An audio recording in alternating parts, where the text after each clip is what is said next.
Hello everyone, this is एहसान sir. तो आप सभी का आपके अपने प्यारे चैनल उन्नति एहसान में स्वागत है, वेलकम है, खुश आमदीद है।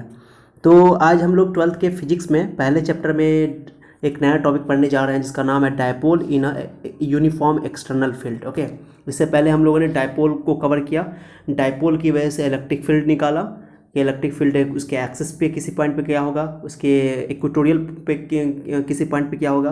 तो इसको मैंने बहुत बेहतरीन तरीके से इसको एक्सप्लेन किया हुआ है पिछले लेसन में। तो अगर आप लोगों ने उस लेसन को नहीं देखा है तो मेरा आप लोगों से विनम्र निवेदन है, ओके, स्ट्रांगली आप लोगों से रिक्वेस्ट है कि आप लोग जाएं और पहले डायपोल का जो वीडियो है वो देखें, उसके बाद डायपोल से रिलेटेड दो और टॉपिक है उसको भी देख लें, ठीक है। तो ये आपको ज़्यादा समझ में आएगा, ठीक है। और इम्पॉर्टेंट बात एक और है कि आप लोगों को जो भी इस चैप्टर में मैंने स्टार्टिंग से नहीं पढ़ाया था, कुछ मैंने क्लास के बाद ही स्टार्ट किया था। जहाँ तक मैंने क्लास में पढ़ा रखा था उसके बाद मैंने स्टार्ट नहीं किया था। तो उससे पहले जितने भी टॉपिक बचे हुए हैं, जैसे इलेक्ट्रिक चार्ज क्या होता है, इलेक्ट्रिक चार्ज की प्रॉपर्टी क्या होती है, ओके, कुलम्ब्स लॉ क्या होता है, तो ये सभी बात मैं आपको नेक्स्ट लेसन में इसका जो शुरुआती पार्ट है, इनिशियल पार्ट है बचा हुआ है, उसको मैं कवर करूँगा, ओके, इस टॉपिक के बाद। उसके बाद इस टॉपिक को आगे बढ़ाऊंगा, so don't worry about that, okay. तो आप लोगों को किसी किसी का अगर कंसेप्ट पीछे छूट गया या कोई पढ़े हुए हैं रिवीजन नहीं हुआ है या कोई टॉपिक में कन्फ्यूजन है तो मैं उसको क्लियर करने वाला हूँ, ओके। चलिए, केमिस्ट्री में भी मैं ऐसा ही, ट्वेल्थ के केमिस्ट्री में भी कुछ बच्चे पूछ रहे थे सर पहला चैप्टर कब पढ़ाइएगा। तो पहले केमिस्ट्री का भी स्टार्टिंग का कुछ यानी सेकंड चैप्टर का जो सॉल्यूशन चैप्टर है उसका कुछ पार्ट बचा हुआ है तो उसको मैं कवर करूँगा। उसके बाद पहले चैप्टर पे सॉलिड स्टेट पे मैं आऊँगा, सो डोंट वरी, ओके। तो कुछ बच्चे पूछ रहे थे कमेंट करके, तो मैं उसको जवाब दे रहा हूँ कि जो जो केमिस्ट्री का पहला चैप्टर है वो केमिस्ट्री सेकंड चैप्टर खत्म होने के बाद सेकंड चैप्टर का कुछ पार्ट बचा हुआ है तो वो मैं कवर करूँगा। उसके बाद पहला चैप्टर पे सॉलिड स्टेट पे जल्दी आने वाला हूँ, ओके। सो डोंट वरी, आप लोग मेहनत करो खूब। आप लोग मेहनत करोगे तो मैं भी मेहनत करूँगा, आपको वो चीज़ दूंगा। मैंने पहले आप लोगों से प्रॉमिस कर रखा है कि आप लोगों को वो चीज़ मिलने वाला है जो चीज़ आपने सोचा भी नहीं होगा, ओके। बहुत ही इंपॉर्टेंट चीज़ मैं बता रहा हूँ, ओके। मैं वो चीज़ दूंगा जो आप सोच भी नहीं सकते हो, आपके कैरियर को बदल देगा, वो आपकी ज़िंदगी बदल जाएगी, ओके। सिर्फ बोर्ड की मैं तैयारी करवा रहा हूँ अभी, ये इंपॉर्टेंट चीज़ है। बोर्ड पे फोकस करना बहुत ज़रूरी है। कंसेप्चुअली स्टडी बच्चों को बहुत कन्फ्यूजन होता है फिजिक्स में। अब मैं अभी जो टॉपिक पढ़ाने जा रहा हूँ इसमें वेक्टर का कंसेप्ट इस्तेमाल होगा। अब जिन बच्चों ने 11th में वेक्टर नहीं पढ़ा, बहुत सारे बच्चे 11th तो पढ़ते ही नहीं है, तो 11th में दिक्कत होता है, एक 10 जगह घूमते रहते हैं, 10 जगह घूम घूम के अपनी पढ़ाई को ख़राब करते हैं, ओके। बहुत सारे बच्चे 11th में घूम घूम के पढ़ाई को स्टडी को ख़राब करते हैं, तीन तीन जगह 4 4 जगह क्लास करते हैं, तो प्रॉब्लम तो होगी, टाइम बचेगा नहीं। अब देखो ऑनलाइन आपको सारा व्यवस्था मिल रहा है तो आपका टाइम बच रहा है, आप एक जगह पढ़ो, टाइम बचेगा, आपको समझ में भी आएगा, बस थोड़ा सा मेहनत करने की जरूरत है आपको, ठीक है।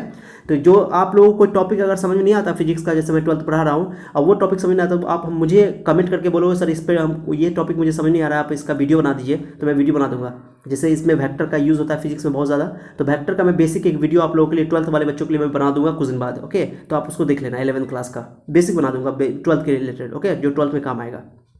चलो, so today we are going to start a new topic in physics class 12th chapter 1, okay. Dipole in a uniform external field. अभी इसको समझिए आप लोग। डायपोल आप लोग को पता है डायपोल क्या होता है, negative Q positive Q, okay, separated by small distance, that is dipole. Dipole का डायरेक्शन हमेशा नेगेटिव टू पॉजिटिव होता है, जैसा कि मैंने आप लोगों को बता रखा है, ओके। चलिए, तो टॉर्क क्या होता है सर, तो पहले चलो मैं आपको इसको प्लेन पेज पे ले जाता हूँ आपको समझाने के लिए ताकि आप इजीली समझ सको, ओके। इसका मैं एक्सपेरिमेंट भी बता सकता हूँ अगर आप लोग कर सको तो, ठीक है। देखो, फिजिक्स पढ़ने में बच्चों को टफ लगता है कि फिजिक्स में कंसेप्ट भी आता है और मैथमेटिकल काम भी आता है, तो जिसका मैथमेटिक्स वीक होता है उसको फिजिक्स समझ में नहीं आता है, आज कंसेप्ट भी नहीं मिल पाता है। तो आपको मैं गारंटी दे रहा हूँ बात को कि आप मेरा वीडियो देखोगे एक एक बात आपका क्लियर होगा। मैथमेटिक्स भी मैंने बहुत ईजी करके रखा है और उसके बाद कंसेप्ट भी मैं पूरा दूंगा, ओके। चलो, जैसे आप लोग देखो कि मेरे पास एक डायपोल है, जैसे ई डायपोल है, ठीक है। इस डायपोल को मैंने बताया था आप लोग को कि जैसे इस पे माइनस क्यू चार्ज है, इस पे प्लस क्यू चार्ज है, तो डायपोल की वजह से इलेक्ट्रिक फील्ड होता है। मैंने बताया था कि डायपोल का नेट चार्ज तो जीरो होता है, लेकिन चूंकि दो अलग अलग पॉइंट पे चार्ज है, दो अलग अलग लोकेशन पे चार्ज है, ओके, इसलिए इस डायपोल का इलेक्ट्रिक फील्ड होता है इस डायपोल की वजह से। अब मैंने एक्सिस पे निकाला, इक्वेटोरियल पे निकाला इलेक्ट्रिक फील्ड, लेकिन कभी कभी क्या होगा, अब ध्यान ना, अब इस डायपोल को मैं एक यूनिफॉर्म इलेक्ट्रिक फील्ड में डाल दूंगा। यूनिफॉर्म इलेक्ट्रिक फील्ड किसको कहते हैं, जैसे मैंने पढ़ाया था पिछले लेसन में, ऐसे इक्वल इक्वल डिस्टेंस पे हो, इक्वल डिस्टेंस पे इलेक्ट्रिक फील्ड उसको बोलते हैं यूनिफॉर्म इलेक्ट्रिक फील्ड। तो इस डायपोल को मैं यूनिफॉर्म इलेक्ट्रिक फील्ड में डाल दूंगा, तो कोई भी चार्ज पे, ओके, इलेक्ट्रिक फील्ड किसी भी, मैं एक चीज़ समझो, मैं समझा रहा हूँ, जैसे ये इलेक्ट्रिक फील्ड है, ई यूनिफॉर्म इलेक्ट्रिक फील्ड है, ओके। बहुत सारा लाइन खींच सकता था, मैं एक ही लाइन खींचाऊँ, आप लोग बढ़िया समझो इसको, सॉरी। ई इलेक्ट्रिक फील्ड है। अब मैं इसमें इस इलेक्ट्रिक फील्ड में एक चार्ज क्यू रख रहा हूँ, प्लस क्यू चार्ज। तो प्लस क्यू चार्ज को रखूंगा मैं पॉइंट चार्ज को, तो इस प्लस क्यू पॉइंट चार्ज पे ओके एक फोर्स लगेगा। किधर? ओके इस इलेक्ट्रिक फील्ड आ रहा है, अब इसे फोर्स लगेगा इलेक्ट्रिक फील्ड के डायरेक्शन में ही। ओके क्योंकि जहाँ से इलेक्ट्रिक फील्ड आ रहा होगा, मैंने आप लोगों को बता रखा है इलेक्ट्रिक फील्ड लाइन की प्रॉपर्टी कि इलेक्ट्रिक फील्ड कहाँ से आता है, पॉजिटिव से निकलता है, नेगेटिव में जाता है। सिंपल बात है, पॉजिटिव से आ रहा होगा, तो पॉजिटिव से आ रहा होगा तो पॉजिटिव चार्ज मैंने यहाँ रखा, तो पॉजिटिव चार्ज इसको क्या करेगा, रिपेल करेगा, दूर भागेगा। मैंने बताया था कि इलेक्ट्रिक फील्ड की वजह से सॉरी चार्ज पर जो है फोर्स लगता है, अगर पॉजिटिव चार्ज है तो उससे दूर लगेगा, या इलेक्ट्रिक फील्ड की डायरेक्शन भी उससे दूर होती है, तो पॉजिटिव से दूर और नेगेटिव की ओर। ओके तो अब ध्यान दो आप लोग कि मैंने इलेक्ट्रिक फील्ड ई रखा, बहुत इंपॉर्टेंट है, याद ना आप लोग को। इलेक्ट्रिक फील्ड का फॉर्मूला क्या होता है, E equal to F by Q, force on unit coulomb charge, positive charge. Okay force on unit positive charge, या इसे बोल सकते हो कि force on one coulomb charge, force on one coulomb charge positive होना चाहिए। ये आपका डेफिनेशन है इलेक्ट्रिक फील्ड का, याद रखना, बहुत इंपॉर्टेंट है। मैं रिपीट कर रहा हूँ आप लोगों को, इलेक्ट्रिक फील्ड क्या होता है, एक कूलम चार्ज पे लगने वाला force, that is electric field. Okay अब मान लो कि इलेक्ट्रिक फील्ड ई है, अब मैं इस पे एक पॉइंट यहाँ पर क्यू रख दिया, पॉजिटिव चार्ज। अब इस पे इलेक्ट्रिक फील्ड लगेगा, किस फोर्स लगेगा इस पे, इस चार्ज पे फोर्स लगेगा। कभी भी दिमाग में बैठा लो कि इलेक्ट्रिक फील्ड में किसी चार्ज को आप रखोगे तो उस चार्ज पर फोर्स लगेगा, 100% श्योर है। इलेक्ट्रिक फील्ड का कंसेप्ट भी यही कहता है कि कोई चार्ज होता है, कोई चार्ज अपने चारों ओर इलेक्ट्रिक फील्ड प्रोड्यूस करता है, और उस फील्ड के अंदर कोई चार्ज दूसरा रखा जाए, दूसरा चार्ज, तो उस पर फोर्स लगेगा। अगर पॉजिटिव चार्ज है तो इलेक्ट्रिक फील्ड के डायरेक्शन में ही लगेगा फोर्स, अगर पॉजिटिव चार्ज है तो इलेक्ट्रिक फील्ड के डायरेक्शन में ही फोर्स लगेगा। अगर नेगेटिव चार्ज है, जैसे नेगेटिव चार्ज है, तो इसके इलेक्ट्रिक फील्ड के अपोजिट लगेगा फोर्स। समझ में आ रहा है? समझ आ रहा है? अब फोर्स का वैल्यू कैसे निकालोगे, तो इलेक्ट्रिक फील्ड को 4 से मल्टीप्लाई कर दो, जो यहाँ से एफ आई है, ये एफ है, तो क्रॉस गुना कर दो, ई को क्यू से मल्टीप्लाई कर दोगे तो क्यू इंटू ई, ये हो जाएगा इलेक्ट्रिक फील्ड का फोर्स का वैल्यू। समझ आ रहा है आपको? अरे सिंपल बात है, इलेक्ट्रिक फील्ड क्या था, इलेक्ट्रिक फील्ड है force on one coulomb charge. Okay ये ना एक कूलम पे चार्ज। अब इलेक्ट्रिक फील्ड में मैंने एक क्यू कूलम चार्ज रख दिया, तो प्लस रख दिया, तो इलेक्ट्रिक फील्ड का डायरेक्शन ऐसे ई है, तो फोर्स की डायरेक्शन भी इधर होगी। अब सिंपल बात है, एक कूलम पर लगने वाला फोर्स जो है उसको इलेक्ट्रिक फील्ड कहेंगे, तो इलेक्ट्रिक फील्ड ई है, इलेक्ट्रिक फील्ड ई है, एक कूलम पर लगने वाला। क्यू कूलम पर कितना लगेगा, जब एक कूलम पर ई लग रहा है तो Q coulomb per Q E लगेगा, क्यू ई। पॉइंट समझ आ रहा है? एक कूलम पर चार्ज कितना लग रहा है, ई, सॉरी फोर्स, एक कूलम चार्ज पे फोर्स लग रहा है ई, तो क्यू कूलम पे कितना लगेगा, तो क्यू इंटू ई। समझ रहे हो? जैसे बोलते हो ना कि एक डब्बे में 5 आम है, तो 10 डब्बे में कितना आम होगा, तो 5 से 50 यानी 50, 5 10 जब 50। समझ रहा है? यूनिटरी मेथड है। तो इलेक्ट्रिक फील्ड क्या है, इलेक्ट्रिक फील्ड है force on one coulomb charge. Okay ये एक कूलम चार्ज पर लगने वाला फोर्स को इलेक्ट्रिक फील्ड कहते हैं। तो अगर कोई इलेक्ट्रिक फील्ड ई है, इसमें मैंने एक Q coulomb charge positive charge रख दिया, तो पॉजिटिव है तो इलेक्ट्रिक फील्ड के डायरेक्शन में ही फोर्स लगेगा। जिधर इलेक्ट्रिक फील्ड का डायरेक्शन है, फोर्स का डायरेक्शन भी इलेक्ट्रिक फील्ड के डायरेक्शन में ही रहेगा, अगर पॉजिटिव चार्ज है, और नेगेटिव चार्ज में अपोजिट हो जाएगा, याद ना बात को। तो फोर्स लगेगा, तो फोर्स का वैल्यू कैसे निकालेंगे, तो फोर्स का वैल्यू निकालेंगे कि देखो ध्यान दो, एक कूलम पर लग रहा है फोर्स ई, एक कूलम चार्ज पर जो लगने वाला फोर्स उसको ई बोलते हैं, तो क्यू कूलम पर लगने वाला फोर्स कितना होगा, तो क्यू इंटू ई। समझा? अब ऐसे फॉर्मूला के हिसाब से सोच लो, ई इक्वल टू होता है F by Q, E equal to होता है एफ बाई क्यू, तो एफ बट्टा क्यू, एफ बाई क्यू, तो F equal to Q into E नहीं होगा, क्रॉस गुना करोगे तो। ऐसे भी समझ जाओ, ऐसे भी समझ जाओ, दो तरीके से समझ जाओ, एकदम ईजी है। एक कूलम पर लगने वाला चार्ज का वैल्यू होता है ई, तो क्यू कूलम पर लगने वाला चार्ज का वैल्यू क्यू ई। ओके एक कूलम चार्ज पर लगने वाला फोर्स होता है ई, क्यू कूलम चार्ज पे लगने वाला फोर्स होता है क्यू इंटू ई। ओके बस याद ना कि प्लस चार्ज रहेगा तो उस इलेक्ट्रिक फील्ड के डायरेक्शन में ही लगेगा फोर्स, अगर नेगेटिव चार्ज होगा तो इलेक्ट्रिक फील्ड के अपोजिट लगेगा। अगर क्यू ई आपको नहीं समझ आया इस कंडीशन से, तो फॉर्मूला लिख लो, इलेक्ट्रिक फील्ड का फॉर्मूला क्या होता था, जो मैं एक एक बात क्लियर करूंगा आप लोग का। एफ बाई क्यू होता है, अब यहाँ से एफ इक्वल टू अकेला कर लो, एफ इक्वल टू क्या होगा, क्यू इंटू ई, नहीं हो गया। ओके अगर क्यू प्लस है तो सेम डायरेक्शन, अगर क्यू नेगेटिव है तो अपोजिट डायरेक्शन। क्या किसका negative direction, opposite direction. Positive charge पे लगने वाला फोर्स, अगर किसी चार्ज को इलेक्ट्रिक फील्ड में रखेंगे तो उस पर फोर्स लगेगा। पहले बात तो ये समझ में आ जाना चाहिए, किसी चार्ज को फील्ड में रखेंगे इलेक्ट्रिक फील्ड में तो उस पर फोर्स लगेगा। अब फोर्स किस डायरेक्शन में लगेगा, अगर पॉजिटिव चार्ज को रखेंगे तो इलेक्ट्रिक फील्ड की डायरेक्शन जो होगी, फोर्स का भी डायरेक्शन वही होगी। अगर नेगेटिव चार्ज रखेंगे तो इलेक्ट्रिक फील्ड के डायरेक्शन के अपोजिट फोर्स लगेगा। Point clear? और क्यू को ई से मल्टीप्लाई कर देना, इलेक्ट्रिक फील्ड को उस चार्ज से मल्टीप्लाई कर दो, फोर्स निकल जाएगा। ठीक है, जैसे ये इलेक्ट्रिक फील्ड है, यूनिफॉर्म इलेक्ट्रिक फील्ड है, मान लो ये यूनिफॉर्म इलेक्ट्रिक फील्ड है, इसमें मैंने एक चार्ज प्लस क्यू चार्ज रख दिया, यहाँ पे प्लस क्यू चार्ज रख दिया, तो फोर्स लगेगा इधर इसी डायरेक्शन में जिधर ई का डायरेक्शन है। तो ई का डायरेक्शन और फोर्स का डायरेक्शन सेम रहेगा ई, इसका वैल्यू क्या होगा, क्यू इंटू ई, क्यू इंटू ई। ओके ई से मल्टीप्लाई कर देंगे, ओके। और नेगेटिव चार्ज अगर रखोगे आप लोग, जैसे मान लो नेगेटिव चार्ज में जैसे ये इलेक्ट्रिक फील्ड है, ये ई है electric field. Okay, electric field क्या होता है, फोर्स ऑन 1 कूलम चार्ज। अब मैंने इस पर एक नेगेटिव चार्ज रख दिया तो इस पर फोर्स लगेगा अपोजिट डायरेक्शन में एफ। ओके, अब इसको मैंने क्या कर दिया माइनस क्यू, इसका डायरेक्शन फोर्स वैल्यू क्या होगा फोर्स का, तो क्यू इंटू ई, मैग्नीट्यूड लिखोगे तो क्यू इंटू ई लिखोगे, तभी क्यू इंटू ई इधर भी लिखोगे, लेकिन ये कि ये अपोजिट डायरेक्शन में है और पॉजिटिव चार्ज रहेगा तो सेम डायरेक्शन में। ठीक है, अब देखो प्लस क्यू पे लगने वाला चार्ज को मैं फोर्स को बोलूँगा एफ प्लस, ऊपर लिखो प्लस या नीचे लिखो प्लस, कोई दिक्कत नहीं। प्लस क्यू पे लगने वाला फोर्स को बोलेंगे, ऐसे सिंबल में इस्तेमाल करूंगा मैं।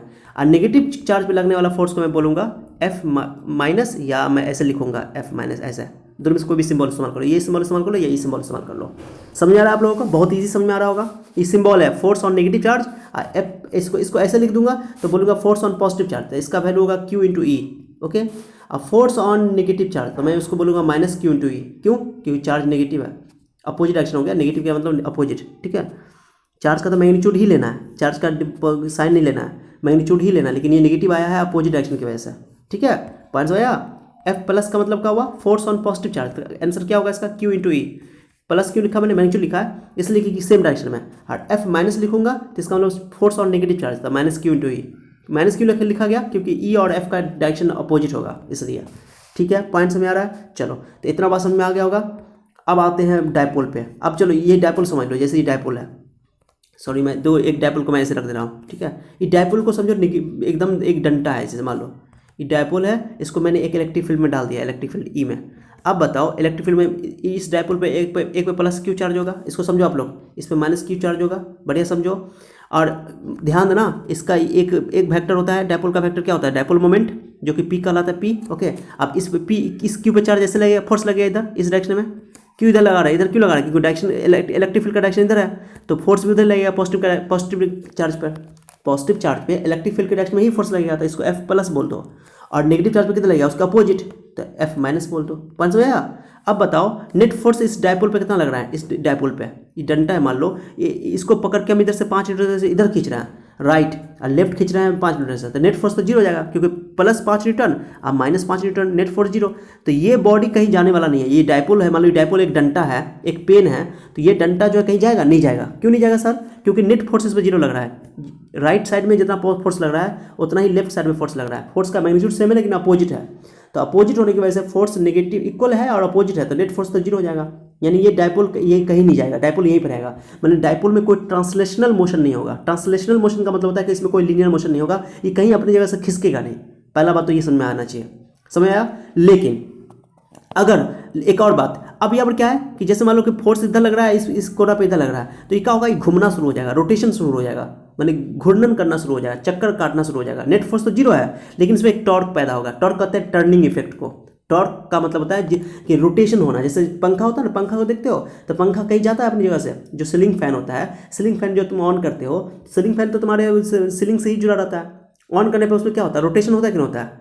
स्विच ऑन करते हो, इलेक्ट्रिसिटी देते हो तो रोटेशन होता है कि नहीं होता है, तो रोटेशन होता है वो, उसमें ट्रांसलेशन नहीं होता है। पंखा जहाँ पर है वही रहता है, लेकिन वो अपनी एक्सिस पे रह करके घूमता रहता है, तो उसको बोलते हैं टर्निंग इफेक्ट। उसमें टॉर्क है, उसको टॉर्क बोला जाता है, समझिए। टॉर्क मतलब टर्निंग। देखो वह फोर्स जिसकी वजह से कोई बॉडी घूमना शुरू कर देता है, चक्कर लगाना शुरू कर देता है, उसको टर्निंग इफेक्ट कहते हैं, यानी टॉर्क कहते हैं। टॉर्क को टॉ से लिखते हैं, टॉ है ऐसे, टॉर्क, समझा, TORQUE, टॉर्क। पॉइंट समझा।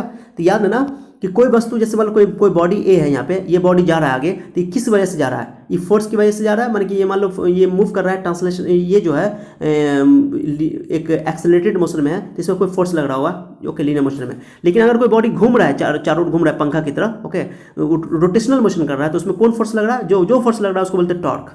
ओके, तो याद ना, टॉर्क की वजह से, टॉर्क वो फोर्स है जिसकी वजह से कोई बॉडी घूमता है, रोटेट करता है। ओके, बात समझ आया। तो देखो जो मैंने डायपोल वाला एग्जांपल बताया था, डायपोल में फोर्स इधर लग रहा है, एक फोर्स इधर लग रहा है, इक्वल एंड अपोजिट है, तो नेट फोर्स तो जीरो है, तो ये अपनी जगह से कहीं जाएगा नहीं। माने इसमें नेट डिस्प्लेसमेंट कितना है, या बोलो कि इस पर नेट, इसका वेलोसिटी कितना है, जीरो, मानी कहीं जाएगा नहीं। लेकिन इसमें टॉर्क उत्पन्न हो जाएगा। टॉर्क देखो ना, तुम्हें क्या करो, एक पेन को देखो, मैं बहुत अच्छा एग्जांपल दे रहा हूँ। एक पेन को या एक छोटे से डंडा को, पेन को ही ले लो ना, एक छोटे से रस्सी में, पतले से धागा में उसको बांध दो, दो कील से, ओके, या दीवार से, दो दीवार से बांध दो, लटका उसको फंसा करके, ठीक है। मेरी बात सुनो क्या बोल रहे हैं हम, माने एक कोने पे एक कांटी में, दूसरे कोने पे दूसरे कांटी में, एक पेन को तुम उसको बीच में, पेन के बीचों बीच उसको धागा से बांध दो या रबर से बांध दो, ओके। अब तुम क्या करो, एक उंगली, अपने एक हाथ की एक उंगली पेन के ऊपर वाला हिस्सा पे रखो, ऊपर वाला हिस्सा जो उसका जो मुरेठा होगा, जो उसका जो मुंह होगा, ओके, टॉप बोलो, ऊपर वाला हिस्सा, और जो एक बॉटम पार्ट होगा, जो नीचे वाला पार्ट होगा, उस पर दूसरा हाथ रखो।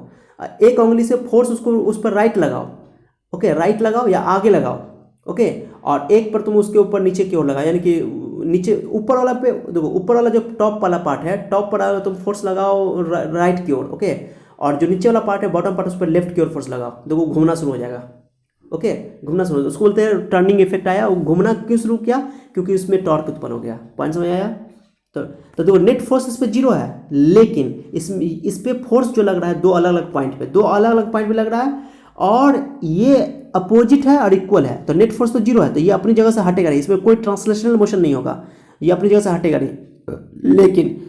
लेकिन समझना बात को अच्छा से, ये इस पे दो अलग अलग पॉइंट पे फोर्स लग रहा है, अपोजिट लग रहा है, इसलिए इसमें टर्निंग इफेक्ट उत्पन्न हो जाएगा। टर्निंग इफेक्ट कहते हैं माने ये इधर लगेगा, ये इधर घूमना शुरू हो जाएगा, ये इधर घूमना शुरू, तो ये ऐसे घूमना शुरू हो जाएगा, ऐसे ऐसे करके, समझ रहे हो। ये जैसे डायपोल है, ओके, तो ये घूमना शुरू हो जाएगा ऐसे, ये इधर घूमना शुरू हो जाएगा। जब फोर्स इधर लग रहा है, इधर फोर्स लग रहा है, तो ये इधर घूमेगा, ये इधर घूमेगा, तो ये टर्निंग इफेक्ट करना शुरू कर देगा ऐसे, समझ लो। देखो अच्छा समझा रहा हूँ, इससे ये डायपोल है, देखो मैं पहले समझा दे रहा हूँ, नोट्स के लिए चिंता मत करना, नोट्स आप लोग को मिल जाएगा, हड़बड़ाया मत करो, पढ़ने में कभी पूरा कंसेप्ट, फुल कंसेप्ट लो।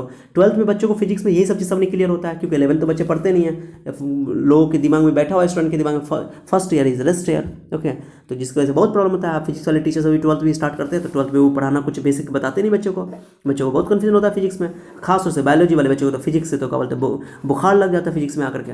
कोई बुखार की जरूरत नहीं, मैं दावा करता हूँ कि आप लोग अगर मेरे साथ दोगे तो मैं फिजिक्स सबसे आसान कर दूंगा आप लोगों को। Physics is the easiest subject in science, okay. अगर आप लोग थोड़ा ध्यान दोगे तो थोड़ा मैथ थोड़ा ठीक होना चाहिए, अब मैं ठीक कर दूंगा, कोई डोंट वरी, चिंता नहीं करो आप लोग को, मैं जो चीज़ समझ में आएगा मैं पूरा बेसिक आप लोगों को बताऊंगा, so don't worry about that, okay. Just आप लोगों का साथ चाहिए मुझे, और अभी तक आप लोगों ने मुझे साथ दिया है, ओके। चलो, तो इस पर एक फोर्स इधर, तो ये घूमना शुरू, इधर घूमेगा, ये इधर घूमेगा, तो ये एक टर्निंग इफेक्ट इसके अंदर हो जाएगा, ये घूमना शुरू हो जाएगा, तो ये टॉर्क उत्पन्न होगा। तो नेट फोर्स तो जीरो है, रोटेशनल नहीं होगा, रोटेशन मतलब अपनी जगह से हटेगा नहीं, डिस्प्लेसमेंट नहीं होगा, लेकिन इसमें रोटेशनल मोशन होगा, जिसकी वजह से टॉर्क उत्पन्न होगा। टॉर्क कहते हैं जिस फोर्स की वजह से वो घूमना शुरू करता है। तो अब चलो आ जाओ, मैंने समझा रखा है पूरा बात को आप लोगों को। चलो अब आ जाओ, आप लोगों को मैं बता रहा हूँ, दो तरीके से मैंने प्रूव किया। एग्जाम में ये बोर्ड एग्जाम के लिए बहुत इंपॉर्टेंट है, बोर्ड एग्जाम में बोल देगा, ओके। देखो मैं लिख देता हूँ, dipole in a uniform external field topic है, और क्वेश्चन एग्जाम में बोलेगा derive an expression, okay, derive an expression for a torque acting on a dipole in uniform electric field. यही आपका सिलेबस है, नॉन यूनिफॉर्म वाला सिलेबस नहीं है, नॉन यूनिफॉर्म में भी हो सकता है। तो नॉन यूनिफॉर्म में अगर रखेंगे, अगर मान लो, तो नेट फोर्स भी लगेगा उस पर, नेट फोर्स जीरो नहीं होगा, और रोटेशनल मोशन भी होगा और ट्रांसलेशनल मोशन भी होगा, ठीक है, क्योंकि वो घूमेगा भी और आगे भी जाएगा भी, ठीक है, घूमेगा भी और आगे भी जाएगा।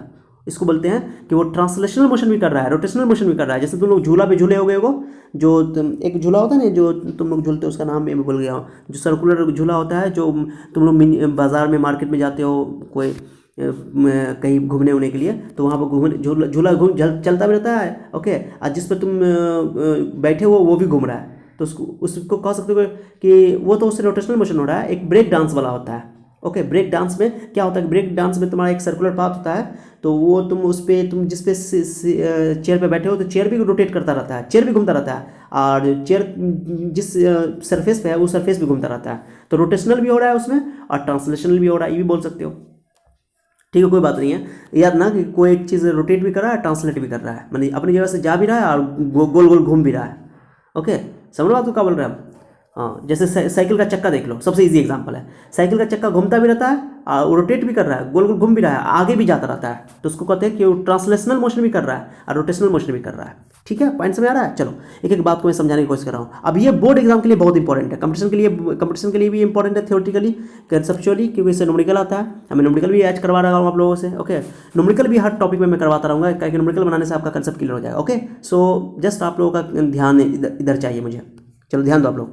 तो क्या करना है, torque acting on a dipole, दो ये torque acting on dipole in uniform electric field, यही टॉपिक है आपके सिलेबस में, इसी से क्वेश्चन आएगा। यूनिफॉर्म इलेक्ट्रिक फील्ड किसको होता है? इक्वल दूरी पर अगर इक्वल डिस्टेंस पर इलेक्ट्रिक फील्ड लाइन लिखा हुआ तो उसको यूनिफॉर्म इलेक्ट्रिक फील्ड है। यूनिफॉर्म इलेक्ट्रिक फील्ड यानी कांस्टेंट इलेक्ट्रिक फील्ड, डायरेक्शन भी सेम और मैग्नीट्यूड भी सेम।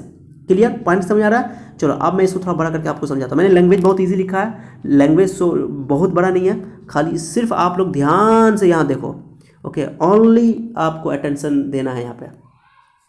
देखो मैं फिगर समझा देता हूँ। ये आपका देखो ये इलेक्ट्रिक फील्ड में 3 लाइन मैंने बना दिया। आप चाहो तो 5 भी बना सकते हो, 6 भी बना सकते हो, 7 भी बना सकते हो, कितनों इलेक्ट्रिक फील्ड लाइन बना दो, एक भी बना दो चलेगा। अब मैंने एक डायपोल को ऐसे करके रखा है, ऐसे यहाँ -q यहाँ +q ऐसे रखा। ध्यान देना आप लोग, बताइए डायपोल है यहाँ से ज़्यादा, ए पॉइंट यहाँ पर है जिस पर -q चार्ज रखा, बी पॉइंट ये +q चार्ज रखा है। ऐसे रखना, कन्फ्यूजन नहीं होगा। मैं जैसे बना रहा हूँ उसे बनाना आप लोग, ठीक है। चलो अब एक डायपोल मोमेंट होता है जिसकी डायरेक्शन नेगेटिव टू पॉजिटिव होती है, याद होगा P, जिसको P से बोलते हैं, P मैंने लिख दिया negative to positive charge.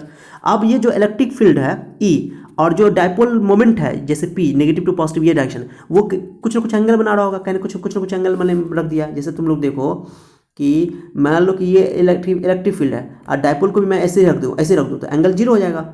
Dipole को अपोजिट रख दो, ओके। जैसे मान लो, समझना अच्छा से, इंपॉर्टेंट चीज़ है। मैंने जनरल केस करना की कोशिश कर रहा हूँ। तो मैंने एक डायपोल केस ले लिया, ऐसे डायपोल रख दिया इलेक्ट्रिक फील्ड में। अब इलेक्ट्रिक फील्ड में रखा तो इलेक्ट्रिक फील्ड में देखो डायपोल मोमेंट P है, तो ये डायपोल मोमेंट E के साथ जितना एंगल बना है उसको थीटा बोल रहा हूँ मैं, थीटा एंगल मैंने एज्यूम कर लिया है। What is theta? तो theta is the angle between vector P and vector E, दोनों वेक्टर है, तो ये थीटा तो ये भी थीटा हो जाएगा। क्लियर हो गया बात को? अब ध्यान देना, इस पर +q चार्ज पे इधर फोर्स लगेगा, ओके, क्योंकि इलेक्ट्रिक फील्ड जिस डायरेक्शन में उधर ही लगेगा, तो उसको मैंने नाम दिया F+। क्या है? Force on positive charge. रटना नहीं पड़ेगा लैंग्वेज, चिंता नहीं करो, force on positive charge, just repeat with me, okay. मैं जो पढ़ाता हूँ उसको मेरे साथ बोला भी करो तो मजा आ जाएगा। तो बोलो, फोर्स F+ क्या है? Force on positive charge. F- क्या है? Force on negative charge. Point clear हो गया? चलो अब ध्यान दो इसमें। अब एक चीज़ समझना, ये जो डिस्टेंस है ना, कभी भी मुझे टॉर्क निकालना होगा तो टॉर्क निकालने के लिए 2 चीज़ चाहिए, एक फोर्स चाहिए, या तो ये फोर्स या तो ये फोर्स, को एक फोर्स का मैग्नीट्यूड चाहिए और उन दोनों फोर्स के बीच का परपेंडिकुलर डिस्टेंस चाहिए, परपेंडिकुलर डिस्टेंस। तो ये एक फोर्स ये, एक फोर्स ये, दोनों के बीच का परपेंडिकुलर डिस्टेंस ये है। तो परपेंडिकुलर डिस्टेंस ये जो BC है, नाम दे दिया मैंने इसे BC। तो बताओ A से B तक का डिस्टेंस 2 है, हम लोग जानते हैं डायपोल का लेंथ हम लोग 2a लेते हैं, 2a। क्यों क्या? एंगल थीटा है, ध्यान देना चाहता है, मुझे BC चाहिए। तो BC तुम्हारा ये वर्टिकल कंपोनेंट है, ये हॉरिजॉन्टल वर्टिकल कंपोनेंट में क्या होता है? साइन। तो साइन लगा दो। वैसे भी ये परपेंडिकुलर है, लंब है, तो लंब किस परपेंडिकुलर किस में आता है? साइन में आता है, साइन लगा दो। साइन इक्वल टू तो क्या हो जाएगा? ये BC हो जाएगा 2a साइन थीटा, क्योंकि ये यहाँ से आता है 2a है। अरे BC क्या होगा? AB by sine, AB sine theta होगा। ऐसे निकालो, साइन थीटा का फॉर्मूला बोलो। साइन थीटा क्या होता है? परपेंडिकुलर बेस, तो परपेंडिकुलर BC हो गया, सॉरी परपेंडिकुलर बाय हाइपोटेनस होता है, तो BC हो गया, हाइपोटेनस हो गया AB, ओके। तो BC बाय AB की जगह 2a लिख सकते हो और साइन थीटा, तो BC equal to 2a sine theta नहीं होगा, तो BC equal to 2a sine theta आ जाएगा। Point clear? अब ध्यान दो, मैंने ये लैंग्वेज सब लिख दिया, इलेक्ट्रिक फील्ड में सब कुछ समझा दिया। आप देखो कैसे करेंगे, आप कैसे टॉर्क निकालते हैं। देखो मैंने लैंग्वेज लिख दिया है, देखो लैंग्वेज कितना ईजी मैंने लिखा। देखो let -q + q is an electric dipole placed in an uniform electric field. मैंने ये लैंग्वेज लिख देना, बहुत सिंपल लैंग्वेज है कि +q - q जो है कि मेरा इलेक्ट्रिक डायपोल है जिसे मैंने एक यूनिफॉर्म इलेक्ट्रिक फील्ड के अंदर प्लेस कर दिया है, रख दिया है, ओके। चलो अब ध्यान देना आप लोग बहुत अच्छा से, मैं ऊपर ले जा रहा हूँ, ओके। चलो AB इक्वल टू 2 है, ये डिस्टेंस 2a है। अब P क्या है साहब? P को एकदम एग्जाम में ऐसे लिखना है, कोई लाइन नंबर नहीं कटेगा, कोई मार्क्स नहीं कटेगा। मैंने एक एक लाइन को समझा दिया। जितना इजी बनाओ ना उतना आसान रहता है। टीचर सब क्या करते हैं कि लैंग्वेज भर देते हैं बच्चे लोग को, पूरा लैंग्वेज भर भर के नोट करवाते हैं, जिससे बच्चों को बहुत टफ हो जाता है। इवन जो हिंदी मीडियम के बच्चे हैं उनको तो टफ लगता ही है, जो बच्चे CBSE के उनको भी टफ लगने लगता है। लैंग्वेज भर देते हैं, लैंग्वेज से कन्फ्यूजन पैदा होता है। और जितना ईजी आप फिगर जितना फ्रेश बनाओगे, जितना क्लियर बनाओगे, उतना आपका डेरिवेशन उतना आसान होगा। फिजिक्स बोला ना बहुत आसान है, बस आपको ध्यान देने की जरूरत है, ओके। आप बस इसको प्रैक्टिस कर लेना लिख लिख के। तो AB इक्वल टू 2 है, मैंने लिख दिया, मेंशन कर दिया AB इक्वल टू 2 है। P क्या है? डायपोल मोमेंट है। डायपोल मोमेंट क्या होता है? तो चार्ज इंटू डिस्टेंस, कोई एक चार्ज ले लो, ये चार्ज में से कोई एक चार्ज का मैग्नीट्यूड ले लो, चार्ज इंटू डिस्टेंस, डिस्टेंस कितना 2 है, तो चार्ज इंटू डिस्टेंस, चूंकि ये वेक्टर क्वांटिटी है एरो लगा दिया, चार्ज इंटू डिस्टेंस, डिस्टेंस 2 है मैंने ले लिया है। थीटा क्या है? Angle between P vector and E vector. P vector क्या होता है? Dipole moment. डायपोल मोमेंट का डायरेक्शन क्या होता है? -q to +q, okay. ये याद है ना, इसलिए मैंने वेक्टर शो कर दिया। अब ध्यान दो आप लोग अच्छा से, नीचे आ जाओ। देखो F+ क्या है? फोर्स ऑन +q चार्ज, जिसका वैल्यू QE होगा। QE सेम इलेक्ट्रिक फील्ड के डायरेक्शन में ही, अलोंग E डायरेक्शन, यही बोल सकते हो in the same direction of electric field, okay. ये फोर्स F+ जो है वो किस पे लग रहा है? बताओ F+ किस पे लग रहा है? F प्लस लग रहा है प्लस Q पे।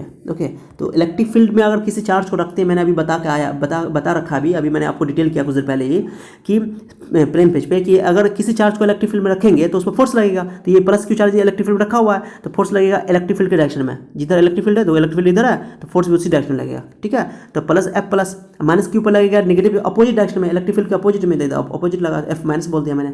इसका प्लस Q वैल्यू होगा क्योंकि जितना चार्ज है उतना इलेक्ट्रिक फील्ड गुना कर देंगे। इलेक्ट्रिक फील्ड क्या होता है? Force on 1 coulomb charge. तो 1 कूलम चार्ज पे इलेक्ट्रिक फील्ड, 1 कूलम चार्ज पे जो फोर्स लगता है उसको इलेक्ट्रिक फील्ड कहते हैं। तो Q कूलम चार्ज पे कितना फोर्स लगेगा? तो Q इंटू ई, कितना आसान है। 1 कूलम चार्ज पे लगने वाले फोर्स को E बोलते हैं, तो Q कूलम चार्ज पे लगने वाले फोर्स को QE बोलेंगे। तो इसका वैल्यू QE लिख देंगे, सेम डायरेक्शन। इसका भी QE लिखेंगे लेकिन नेगेटिव अपोजिट डायरेक्शन। क्लियर हो गया? मैंने वही लिखा है यहाँ पे देखो, F plus force on plus Q charge QE along electric field direction of electric field same होगा, फोर्स उसी डायरेक्शन में लगेगा जिस डायरेक्शन में इलेक्ट्रिक फील्ड है। And force on minus Q charge, minus Q मैंने माइनस Q लिख दिया, मैग्नीट्यूड लिख रहा हूँ मैं, माइनस क्यों लिखा?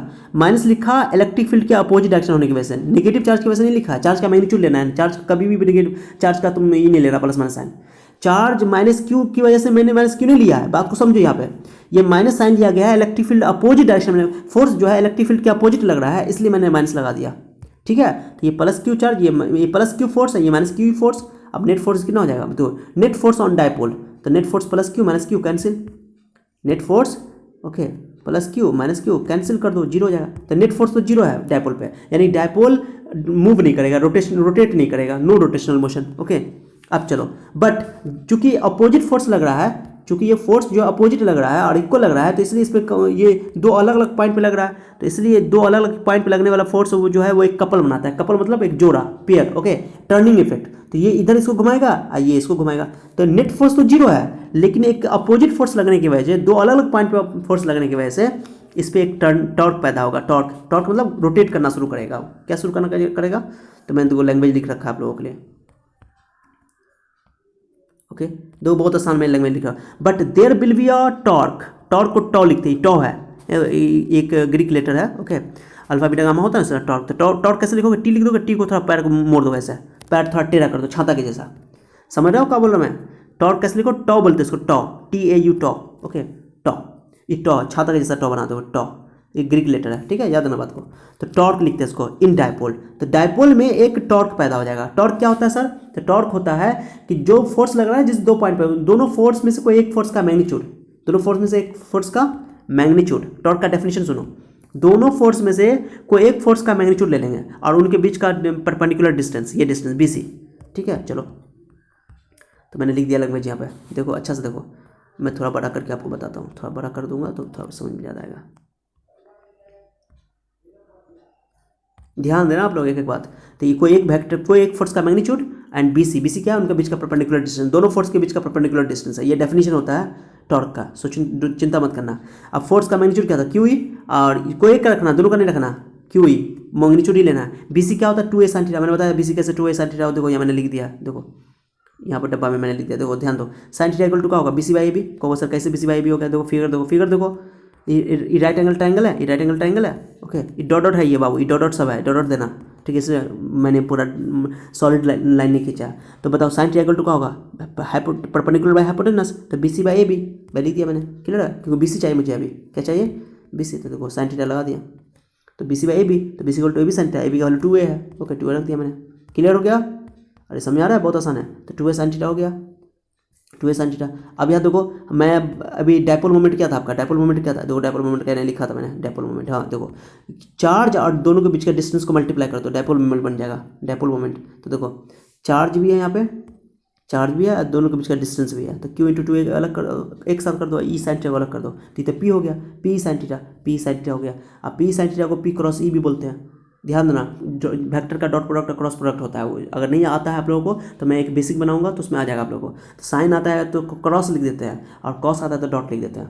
तो ये वेक्टर फॉर्म में, ये तो मैग्नीट्यूड हुआ, अब वेक्टर फॉर्म में लिखता जाता है। इसे एग्जाम में ये प्रूफ करने के लिए, ड्राइव करने के लिए बोल देता है, बहुत ईजी है। ओके, चलो आप लोग देखो अच्छा सा, एक और चीज़ देख लो, बढ़िया से देखो, सॉरी कुछ एक्स्ट्रा हो जाए। ओके, जैसे हम लोग कहते हैं ना कि कुछ मीठा हो जाए, तो ये वही है, कुछ एक्स्ट्रा हो जाए। अब कुछ एक्स्ट्रा हो जाए। ओके, खुश हो कि नहीं आप तुम लोग? चलो ठीक है, तो बताओ फार्मूला क्या है तुम्हारे पास, पी साइन थीटा है, ये फार्मूला देखो, फार्मूला पी साइन थीटा।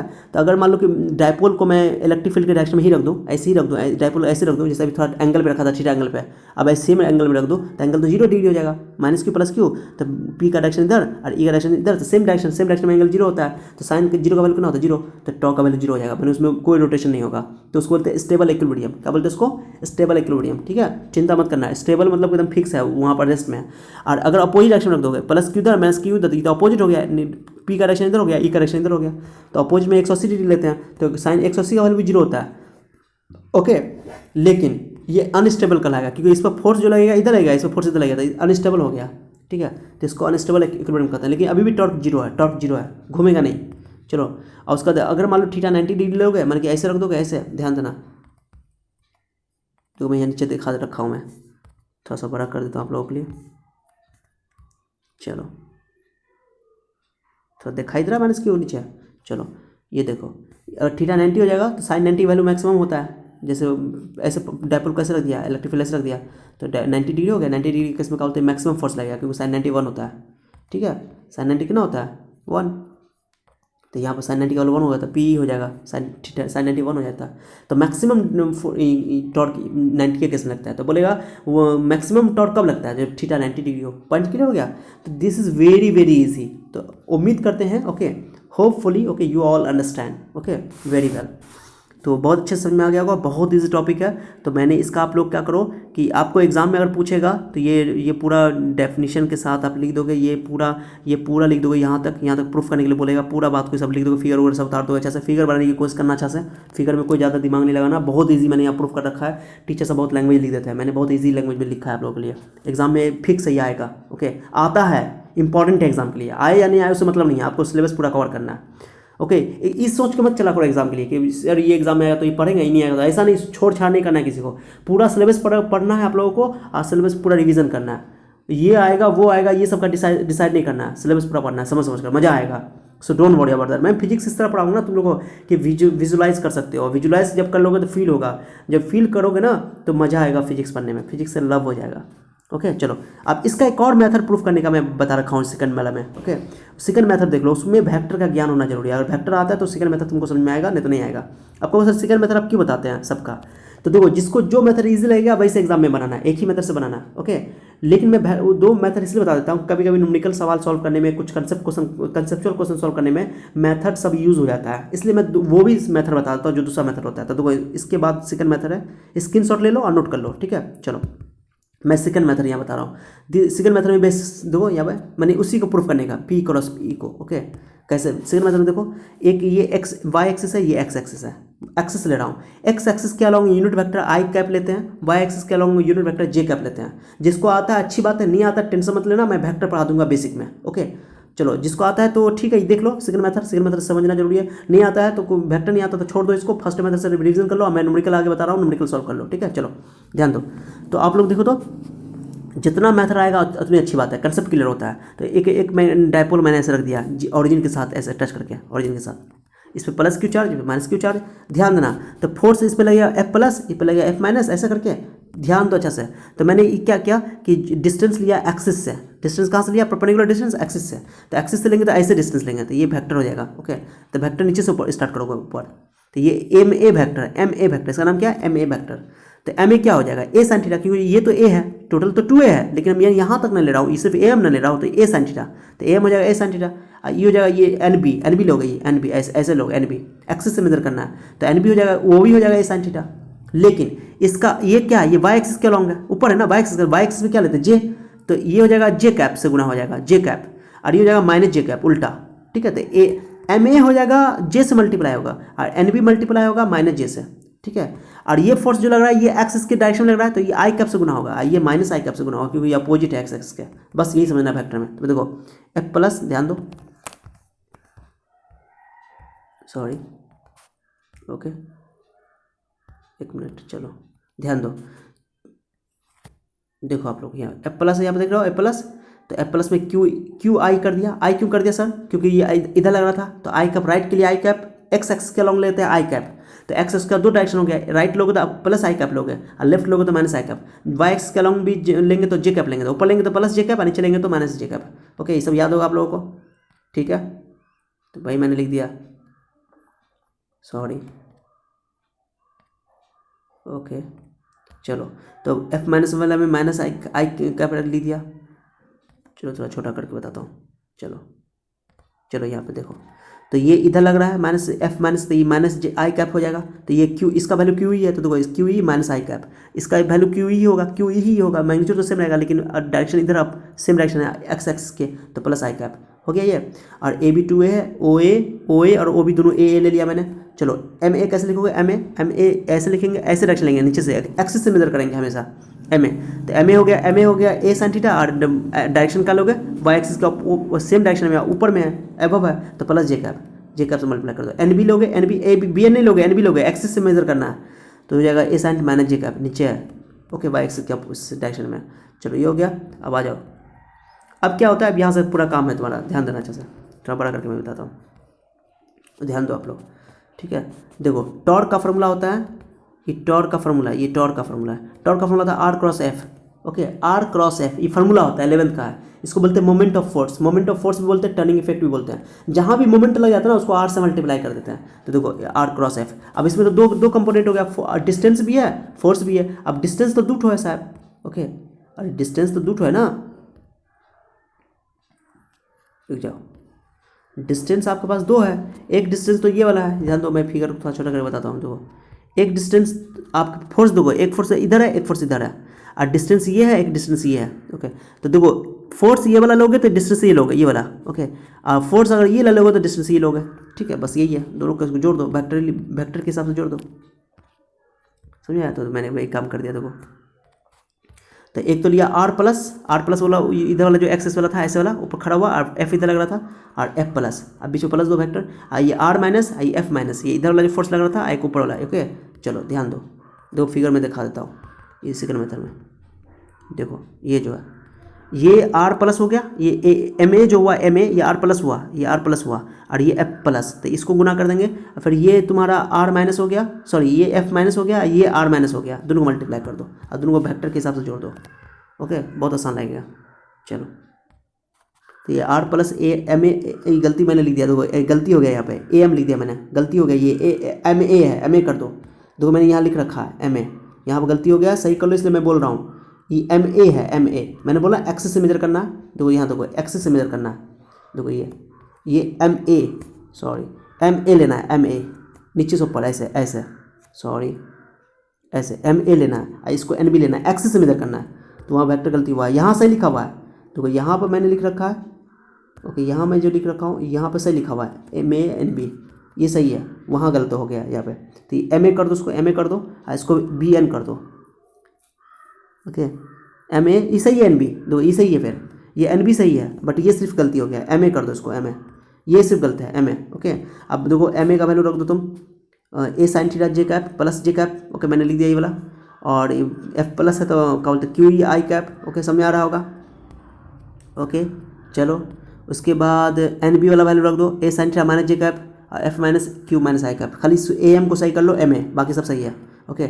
उसका दो क्यू ई और ए साइन थीटा, क्यू ई ए साइन थीटा सब दोनों कॉमन है, कॉमन ले लो, यहाँ आई, यहाँ जे कैप बचा, ये क्रॉस है, क्रॉस लेते हैं, क्रॉस प्रोडक्ट है वो, डॉट नहीं लिख देना, जे क्रॉस आई, और ये माइनस प्लस जे क्रॉस आई, दोनों जे क्रॉस आई हो गया। अब जे क्रॉस आई का वैल्यू क्या होता है, ध्यान देना, समझो, ये हम लोग 11 में पढ़ते हैं, आई क्रॉस जे, ध्यान देना अच्छा से, आई क्रॉस जे के होता है, जे क्रॉस के आई होता है, सीधा सीधे लोगे तो एंटी क्लॉकवाइज में लोगे तो प्लस ले लोगे, और क्लॉकवाइज में लोगे तो नेगेटिव ले लोगे, कोई दिक्कत नहीं। आई जे क्या हो जाता है, के आई क्या हो जाता है, जे, इस तरह क्लियर हो गया, समझ रहो, आई जे क्या होगा, के, उसके बाद जे के क्या हो जाएगा, आई, फिर मान लो कि के क्रॉस आई क्या होगा, जे, तो यहाँ पर उल्टा हो रहा है, देखो उल्टा घूम रहा है, देखो यहाँ पे जे क्रॉस आई है, तो जे क्रॉस उल्टा घूमोगे, ऐसे घूमोगे क्लॉकवाइज में, तो माइनस के लिख दोगे, ओके, तो माइनस के यहाँ भी, माइनस के यहाँ भी, देखो माइनस के यहाँ भी, माइनस के दोनों सेम है, तो माइनस माइनस टू के हो गया, डायरेक्शन हो गया, के क्या होता है, जेड एक्सिस के डायरेक्शन में, तो डायरेक्शन जो हो गया, टॉ का जो डायरेक्शन होगा, मानी टॉ का डायरेक्शन यानी कि टॉर्क का डायरेक्शन वो जेड डायरेक्शन में होगा, नेगेटिव आया तो माइनस जेड डायरेक्शन यानी कि अंदर में होगा, तुम जिस पेज पे लिख रहे हो ना उस पेज के अंदर में होगा, उसको बोलते हैं इनसाइड या inward to the paper, okay, normally, okay, normal to the inside to the paper. चलो याद रखना बात को। तो going inside the paper normally perpendicularly बोल सकते हो। तो देखो माइनस के माइनस माइनस टू के, अब ये क्यू ई साइन थीटा हो गया, यहाँ पे भाई टू ए क्यू को अलग कर दो, पी बन जाएगा, ये पी साइन थीटा, के कैप कर दो, ए साइन थीटा कर दो, पी साइन थीटा हो गया, के कैप उसका डायरेक्शन है तो पी क्रॉस हो गया, प्रूव हो गया ये, दो प्रूव हो गया ये, सॉरी ये प्रूव हो गया, पी क्रॉस ई, ये इसी को बोलते हैं पी ई या क्रॉस ई हो गया, डायरेक्शन ही पता चल गया। अभी मैंने डायरेक्शन लिख दिया, तो पी है, ये पी है, सॉरी थोड़ा बड़ा कर दिखाता हूँ, देखो ये P है, ये E है, तो P क्रॉस E करो, P से E घुमाओ, P से E घुमाओ, तो हाथ को रखो ऐसे घुमाओ, और देखो तुम्हारा अंगूठा अंदर जाएगा, अंदर के एरिया हम लोग क्रॉस लिखते हैं, इसको बोलते हैं इनसाइड। क्या बोलते हैं? इनसाइड, माने कि ये डायरेक्शन जो है P क्रॉस E का डायरेक्शन इनसाइड है। सो डोंट वरी, ये सब वेक्टर नहीं आता, टेंशन मत लेना, मैं बेसिक में पढ़ा दूंगा, आज जिसको आता अच्छी बात है। तो ये सेकंड मेथड है, सेकंड मेथड भी आना चाहिए। चलो इस पर कुछ मैंने न्यूमेरिकल कर रखा है, न्यूमेरिकल देख लो आप लोग, छोटे छोटे एग्जाम्पल न्यूमेरिकल पे देखो, न्यूमेरिकल देख लो। An electric dipole of dipole moment दे दिया, देखो डायपोल मोमेंट दे दिया 1 किलोमीटर, सेंटीमीटर नहीं है वो, ओके। इलेक्ट्रिक फील्ड भी दे दिया 2 न्यूटन पर कूलम, एंगल भी दे दिया 30 डिग्री, तो पी का 1 किलोमीटर न्यूटन पर कूलम। न्यूमेरिकल बहुत ईजी होता है, मैं न्यूमेरिकल इसलिए करवा देता हूँ ताकि आप लोगों को फॉर्मूला याद रहे, न्यूमेरिकल से कंसेप्ट क्लियर हो जाता है, ओके। वैसे बोर्ड एग्जाम में ज़्यादा न्यूमेरिकल नहीं आता है, so don't worry about that, okay. लेकिन न्यूमेरिकल बनाने से क्या होता है, कंसेप्ट क्लियर हो जाता है। ये इतना न्यूमेरिकल, 2 ही न्यूमेरिकल मैं करवाऊंगा, तो ये न्यूमेरिकल कोई नहीं कि आपको कंपटीशन में भी काम आएगा, कंपटीशन में भी काम आएगा, लेकिन इनफ नहीं है कंपटीशन में इससे भी अच्छा क्वेश्चन सब आ सकता है या आता है, ठीक है। सो डोंट वरी, कंपटीशन की अलग से तैयारी होगी, लेकिन बोर्ड पर फोकस करो, अभी कंसेप्ट क्लियर होगा। 1 किलोमीटर इलेक्ट्रिक न्यूटन पर कूलम, थीटा 30 डिग्री लिख दो, गिवन लिख दो पहले, कभी भी सवाल बनाओ तो पहले गिवन लिख दो, क्या क्या गिवन है। तो ये डायपोल मोमेंट हो गया, ये इलेक्ट्रिक फील्ड हो गया, और ये थीटा हो गया, और बोला टॉर्क निकालने के लिए calculate the net torque acting on dipole पर कितना टॉर्क लगेगा, बस हो गया। पी मालूम ही है, तो फॉर्मूला होता है पी साइन थीटा, पी का 1 किलोमीटर और 2। देखो जब भी सवाल बनाओ ना न्यूमेरिकल सॉल्व में, बोर्ड एग्जाम में न्यूमेरिकल 2 नंबर में आ जाता है, ओके, शॉर्ट टाइम में। देखो तो उसका यूनिट जरूर लिखा करो। अब तुमको टॉर्क का यूनिट नहीं पता है, टॉर्क का यूनिट क्या है नहीं पता है, तो तुम यूनिट लिख सकते हो, देखो ना कैसे, 1 किलोमीटर रख दो, पी का ये पी का ई का न्यूटन पर कूलम, साइन 3 का 1/2 होता है। अब बताओ ये न्यूटन पर एक कूलम और कूलम तो कट ही जाएगा, क्योंकि 1 न्यूटन मीटर हो जाएगा, यूनिट हो जाएगा उसका न्यूटन मीटर, तो टॉर्क का यूनिट होता है न्यूटन मीटर, और साइन 3 का 1/2 होता है, 2 कर दो, ये 2 कट जाएगा, कितना आसान है देखो। चलो एक क्वेश्चन हो गया, समझ जाना आप लोग, चलो ठीक है। तो ये बहुत आसान क्वेश्चन है, मैं बता रहा हूँ। N electric dipole consist of 2 charge है, 2 चार्ज है उसका, एक प्लस माइनस क्यू चार्ज, जानते हो कि डायपोल में प्लस माइनस क्यू चार्ज होता है, तो 0.1 माइक्रो कूलम है, separated by a distance of 2.0 centimetre, 2 centimetre distance है उनके बीच का दूरी, डिस्टेंस जो 2 लेते हैं हम लोग, वो 2 दे दिया। The dipole is placed in an external field भी दे दिया है, ओके, ये यूनिफॉर्म इलेक्ट्रिक फील्ड है, फिक्स है। What is the maximum torque does the field exert on the dipole, dipole पर मैक्सिमम टॉर्क कितना लगेगा, था मैक्सिमम बोलते हैं थीटा 90 ले लो, तो गिवन लिख दो, क्यू दे दिया 0.1 माइक्रो कूलम, इसको एसआई नोट में बदलो, माइक्रो मतलब होता है 10⁻⁻⁶, बच्चे को कैलकुलेशन में बहुत दिक्कत होता है, बहुत आसान है, देख लो मैं बता रहा हूँ, एक चीज़ समझा दूंगा, 0.1 है 10 उड़ा दो, एक क्वेश्चन बनाओ ना तो न्यूमेरिकल बनाने में बहुत आसान लगेगा। टीचर सब क्या करते हैं, स्टेप खा जाते हैं, टीचर सब डायरेक्टली आंसर लिख देते हैं, केमिस्ट्री वाले टीचर भी वे करते हैं, फिजिक्स वाले टीचर भी वे करते हैं, तो मैं बहुत ईजी कर दूंगा। तो 1/10, ये 10⁻⁻⁶ कूलम में बदल दो, अब ये 10 ऊपर जाएगा तो -7 हो जाएगा, क्योंकि 10 -1 तो -6 -7 हो जाएगा, और डिस्टेंस दे दिया 2 सेंटीमीटर, मीटर में कन्वर्ट कर दो, डिस्टेंस को हम लोग 2 बोलते हैं, तो 2/100 को फिर ऊपर ले जाओ तो 10⁻10 हो जाएगा, क्योंकि 2 10 का स्क्वायर है तो ऊपर जाएगा -2 हो जाएगा। डायपोल मोमेंट निकाल लो, फॉर्मूला होता है ना पी साइन थीटा, तो q × 2 है, q का वैल्यू इतना 10⁻10 यहाँ से रख दो, 2 अब रख दो, 10 का पावर -2 -9 हो जाएगा, तो कूलम मीटर है, इलेक्ट्रिक फील्ड दिया हुआ है 10 का पावर न्यूटन पर कूलम। अब मैक्सिमम टॉर्क कैसे निकलेगा, थीटा 90 ले लेंगे, तो पी साइन 90 डिग्री, मैक्सिमम बोला तो थीटा 90 ले लोगे, ठीक है। चलो तो अब पी का वैल्यू रख दो, पी का वैल्यू मैंने यहाँ निकाल रखा है, रखो पी का वैल्यू, ओके, पी का वैल्यू यहाँ रख दिया, न्यूटन इलेक्ट्रिक फील्ड का वैल्यू रख दिया, 9 में से 5 गया तो -4, इतना न्यूटन मीटर आ गया। न्यूटन मीटर, टॉर्क का यूनिट क्या होता है, न्यूटन मीटर, न्यूटन पर मीटर नहीं, न्यूटन मीटर, ओके। तो ये हो गया आपका 2 न्यूमेरिकल छोटा, इसका स्क्रीनशॉट ले लो, पहला यहाँ से स्क्रीनशॉट ले लो आप लोग, ठीक है। अरे समझ में आया, इसका स्क्रीनशॉट ले लो, ये सेकंड मेथड है, आपको जिसको समझ में आ गया वेक्टर आता है तो ठीक है उतार लेना, नहीं आता तो कोई टेंशन नहीं लेना, न्यूमेरिकल 2 उतार लो, ठीक है। तो finally this topic is finished, okay. Dipole को यूनिफॉर्म इलेक्ट्रिक फील्ड में रखेंगे तो टॉर्क कितना होगा, वो टॉर्क मैंने बता दिया। नॉन यूनिफॉर्म फील्ड में भी रखा जा सकता है, लेकिन वो हमारे सिलेबस में नहीं है, बोर्ड एग्जाम के लिए, तो कंपटीशन के लिए तो कंपटीशन में पढ़ाया जाएगा जब कंपटीशन की तैयारी करवाई जाएगी तो, ठीक है। तो बस ये आप लोगों का टॉपिक क्लियर हो गया। अब मैं बता रखा हूँ कि इसका जो बचा हुआ पार्ट है स्टार्टिंग का, इलेक्ट्रिक चार्ज और इलेक्ट्रिक चार्ज और कूलम्स लॉ, वो मैं इलेक्ट्रिक चार्ज की प्रॉपर्टी भी मैं कुछ लेसन में इसके बाद मैं उसको पढ़ाने वाला हूँ, आप लोग उसको भी पढ़ लेना, ठीक है। केमिस्ट्री में जो बचा हुआ पार्ट है उसको सेकंड चैप्टर में उसको मैं पढ़ाऊंगा सोल्यूशन का, और उसके अलावा सॉलिड स्टेट स्टार्ट करूँगा। जो बच्चे कमेंट करके पूछ रहे थे उसको चिंता करने की जरूरत नहीं है, बस खाली आप मेरे इस चैनल के साथ बने रहिए, ठीक है। आप बने रहिए और गुरु दक्षिणा देकर जाइए। गुरु दक्षिणा आप जानते क्या है, लाइक कर दीजिए, बस आप इतना ही करिए। अब मैं आप लोगों को कभी कमेंट करने के लिए नहीं बोलूँगा, कभी शेयर करने के लिए नहीं बोलूँगा, और कभी सब्सक्राइब करने के लिए नहीं बोलूँगा, वो आपका काम है। मैं ऐसे ये बात नहीं बोलूँगा आपको वीडियो में, बस लाइक के लिए बोलूँगा। लाइक क्योंकि आप लोग भूल जाते हो लाइक करना, तो वीडियो अगर आप लोग को अच्छा लगा है तो वीडियो को लाइक कर दो, अभी गुरु दक्षिणा देकर जाओ, ओके। चलो देखो सर इतना मेहनत करते हैं और तुम लोग को बस वीडियो देख लेते हो और छोड़ देते हो, कितना बेकार लगता है। ये मतलब ह्यूमैनिटी नहीं है, इंसानियत नहीं है। सर तुमसे तुमको कुछ उम्मीद है कि सर का तुम जब आप सर से फ़ायदा उठा रहे हो, फ्री ऑफ कॉस्ट चैनल तुमको ये एजुकेशन दे रहा है, तो कम से कम एक लाइक तो ठोकर जाओ। अब नहीं तुमको अच्छा लगेगा तो बोल देना, अच्छा लग रहा है तुम पढ़ लियो पूरा तो एक लाइक कर दो, ओके। ये तुम्हारी रिस्पॉन्सिबिलिटी है, ओके। और शेयर करने के लिए और सब्सक्राइब करने के लिए मैं अब नहीं बोलूँगा आपको, आपका काम है, वो जितना करो वो आपका फ़ायदा है, ओके, ठीक है। तो आप अब तैयारी करो, टेंशन मत लो, ओके। और दुआ करते हैं कि आप लोग का अच्छा रिजल्ट जाए, ओके। ये दुआ है मेरी रब से, तुझे टीचरों में सबसे, मेरी पढ़ाई अच्छी लगे, मेरी पढ़ाई पसंद आए।